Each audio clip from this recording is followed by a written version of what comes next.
Hello दोस्तों, स्वागत है आपका मेरे चैनल द रियल क्लासेस में। आज मैं लेकर आया हूँ आपके लिए क्लास 12 की इकोनॉमिक्स की चैप्टर 1 का दूसरा पार्ट, यानी कि भारतीय अर्थव्यवस्था के विकास के पहले चैप्टर का दूसरा पार्ट। पहला पार्ट मैंने पिछली वीडियो में बताया था, जिसने नहीं देखी वो जा करके आई बटन या डिस्क्रिप्शन में से उस वीडियो को देख सकता है। ठीक है, बिना देर के स्टार्ट करते हैं आज सेकेंड पार्ट। आज का पॉइंट है बच्चों हमारा स्वतंत्रता प्राप्ति के समय व्यावसायिक ढांचा। जब हमारा देश आज़ाद हुआ था उस टाइम पर हमारा व्यावसायिक ढांचा कैसा था, जैसे कि आप देख भी रहे होंगे पिक्चर में।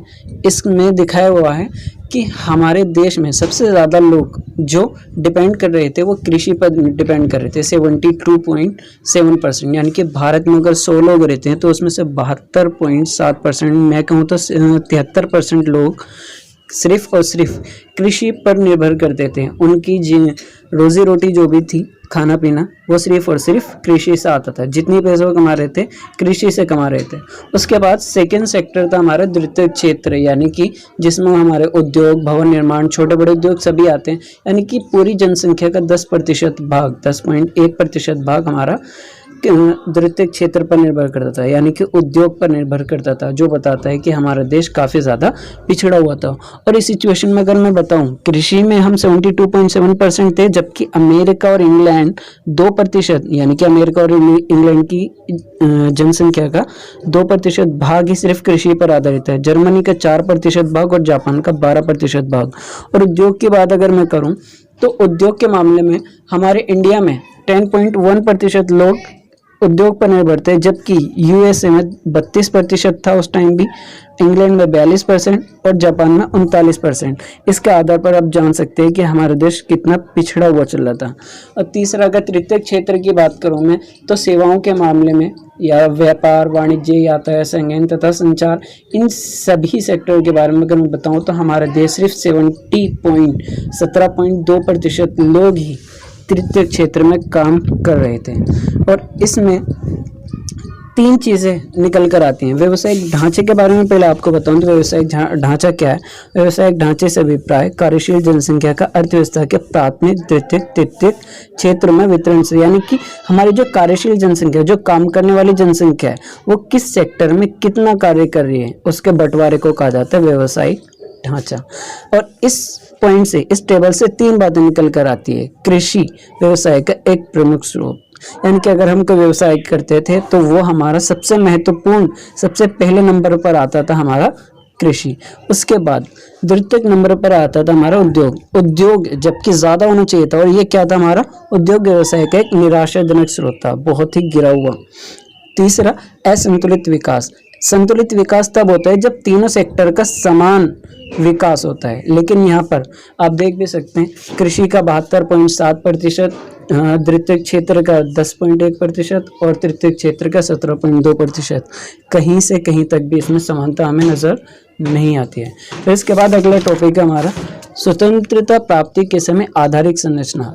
आधारिक संरचना क्या है? अगर हमारे देश में संचार का माध्यम अच्छा है, अगर हमारे पास हमारे एरिया में ट्रेन, बस, car, banking services, lighting services या एजुकेशन सर्विसेज, हॉस्पिटल, डिस्पेंसरी, ये सारी चीज़ अगर अवेलेबल है तो हम कहेंगे कि हमारे देश में आधारिक संरचना या इंफ्रास्ट्रक्चर है। तो आज़ादी के टाइम पर ये था या नहीं था? पहले मैं इसकी डेफिनेशन बता दूं। आधारिक संरचना से अभिप्राय आर्थिक तथा सामाजिक परिवर्तन के उन तत्वों से हैं जो एक देश के विकास तथा समृद्धि की नींव होते हैं। अगर हमारे देश में ये दोनों चीज़ें नहीं होगी तो हमारा देश कहीं भी विकास नहीं कर सकता है। अब आर्थिक परिवर्तन क्या होते हैं? यातायात के साधन, संचार, बैंकिंग, ऊर्जा। अगर ये 4 चीज़ हमारे देश में हैं तो हम कहेंगे कि हमारे देश में आर्थिक परिवर्तन हो रहे हैं, यानी कि हमारे देश में आर्थिक आधारिक संरचना की जा रही है। अगर हमारे देश में शिक्षा, स्वास्थ्य और रहने की सुविधाएं उपलब्ध हैं तो इसे हम कहेंगे कि हमारे देश में सामाजिक आधारिक संरचना हो रही है, यानी कि हमारे पास सामाजिक परिवर्तन हो रहे हैं। अगर ये दोनों ही हमारे पास अवेलेबल हैं तो हम कह सकते हैं हमारे देश का या हमारे घर का, हमारे राज्य का इंफ्रास्ट्रक्चर काफ़ी अच्छा है।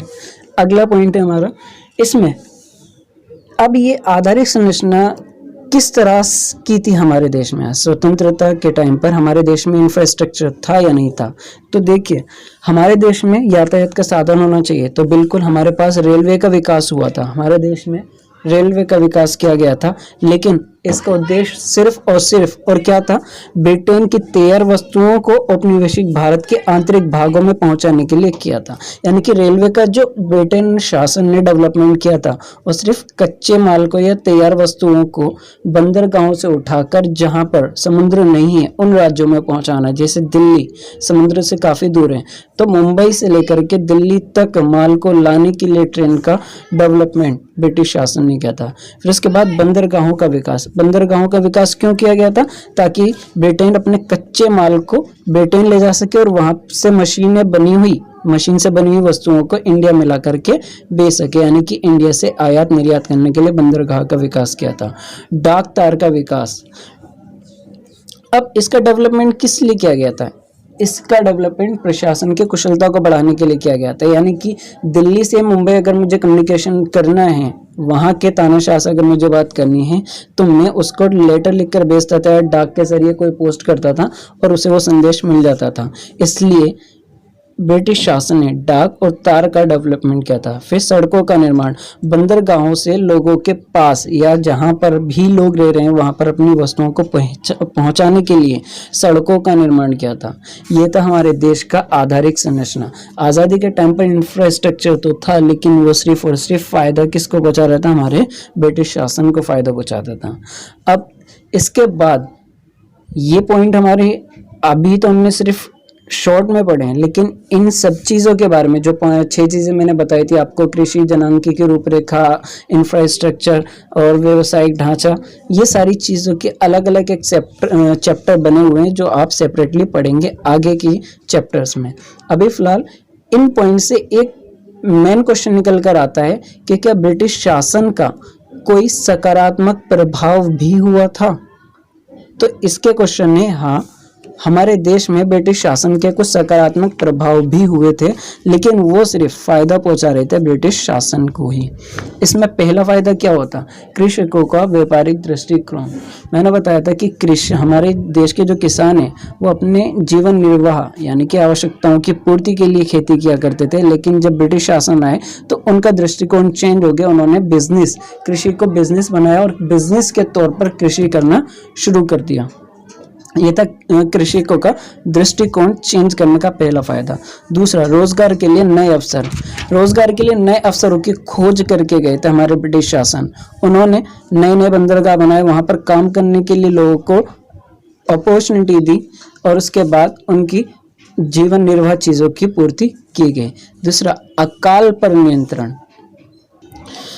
सूखाग्रस्त इलाकों में ट्रेनों के जरिए से ज़रूरी चीज़ें उपलब्ध कराई गई, जिस वजह से जो लोग जिनके पास खाने पीने का सामान नहीं था उन्हें वो चीज़ें उपलब्ध हुई और वो अपने जीवन को व्यतीत करते रहे। इससे अकाल पर नियंत्रण करने में हमें जो सहायता मिली, जो हमें दृष्टिकोण मिला, वो ब्रिटिश शासन से हमें मिला है। फिर उसके बाद विनिमय की मौद्रिक प्रणाली। पहले ब्रिटिश शासन से पहले हमारे देश में वस्तुओं के बदले में वस्तु दी जाती थी। अगर किसी को गेहूं चाहिए तो वो ऐसे बंदे को ढूंढता था जो उसे गेहूं दे सके और उसके बदले में वो अपनी वस्तुओं को बेच सके। ये चलती थी हमारी वस्तु विनिमय प्रणाली। लेकिन जब ब्रिटिश शासन आया तो उन्होंने इस प्रणाली को खत्म करके मौद्रिक प्रणाली बना दी। यानी कि अगर मुझे गेहूं चाहिए तो उसके लिए मैं कुछ मुद्रा का भुगतान करूंगा और गेहूं लेकर के वापस आ जाऊंगा। फिर उसके बाद कुशल प्रशासनिक प्रणाली, ये लास्ट सकारात्मक प्रभाव है। इस प्रणाली को अंग्रेजों की देन माना जाता है, क्योंकि इसको फॉलो करते हुए आज के हमारे सरकारी नेता या राजनीतिक नियोजक इसको रीड रिकॉर्नर का काम किया। यानी कि इसके माध्यम से क्या करते हैं, अब उसी पॉलिसी को हमारे राजनीतिज्ञ और हमारे नियोजक या हमारे प्लानर इस प्रणाली को फॉलो करते हैं।